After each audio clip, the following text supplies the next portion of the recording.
I think it's fair to say what's emerging is something like a new Cold War. I don't want to compare this with the old Cold War. There'd be very many differences.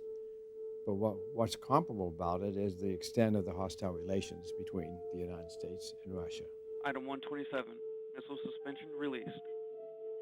It's gone through quite a dramatic evolution in the last decade. It was a little over a decade ago that Schultz and Kissinger and Nunn and I put out our Wall Street Journal op-ed. At that time, we could really believe they were ready to start dramatically bringing down the nuclear weapons in the world, actually heading to a time we could start envision getting down close to zero. But that was a function of the global dynamics at that time. And in those days, we had good relations with Russia. Today, it is very different. And I think the big forcing factor is the increasing hostility between the United States and Russia. That started, you can date it from about the time when President Putin was reelected.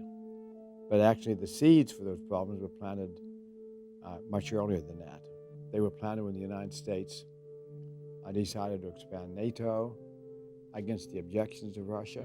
They were planted when we decided to deploy an ABM system in Eastern Europe. Russia was very much opposed to those and argued against them, but those two events didn't seem to push them over the brink. After Vladimir Putin was reelected as president, you may remember there were substantial demonstrations, and they were basically protesting what they considered a fraudulent election and basically threatening to overthrow Putin. Well, he survived that and got through it very well, but he seemed to believe that the United States was behind those demonstrations. That is, that we were seeking actively to overthrow him.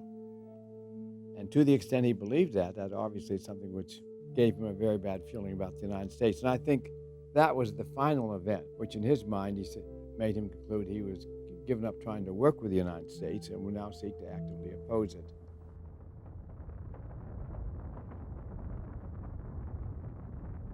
When Khrushchev pushed the boundaries of his envelope, engaged in risk-taking in Cuba, he did it not planning a war, not even imagining there's going to be a war, but he thought it was worth taking that risk, and he took it. And he got caught, and Kennedy stood up strongly against him. And in that position, the two leaders were taking risks of a military conflict.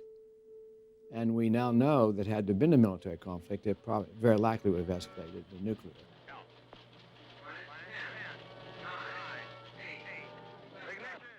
This kind of risk-taking that President Putin's involved in today could in fact lead to a military conflict, which could be very, very dangerous for both countries. He's been actively doing things which he knew would antagonize the United States and the West, maybe even doing them deliberately because of that. And he has made a major push towards building up his military with a special emphasis on rebuilding his nuclear arsenal. He's not only rebuilding the nuclear arsenal, but he is flaunting it, bragging about what he's doing, and he's threatening with it, directly threatening his European neighbors with his installation of nuclear missiles in Kaliningrad, and indirectly threatening the United States with various comments about how his nuclear arsenal could, as they say, incinerate the United States.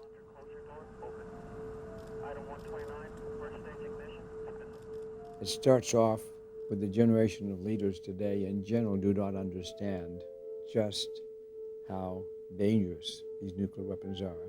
They tend to think of them as bigger bombs, I think, and they don't understand that this is a different category of destruction altogether, and that what's at stake here is the future of civilization. And that doesn't seem to be in people's mind today. And that's the problem you, millennials, are going to have to deal with. And to deal with them properly, you had better understand just how dangerous they were then and could become again. 8, 9, 10, 9, 8, 7, 6, 5, 4, 3, 2, 1. One.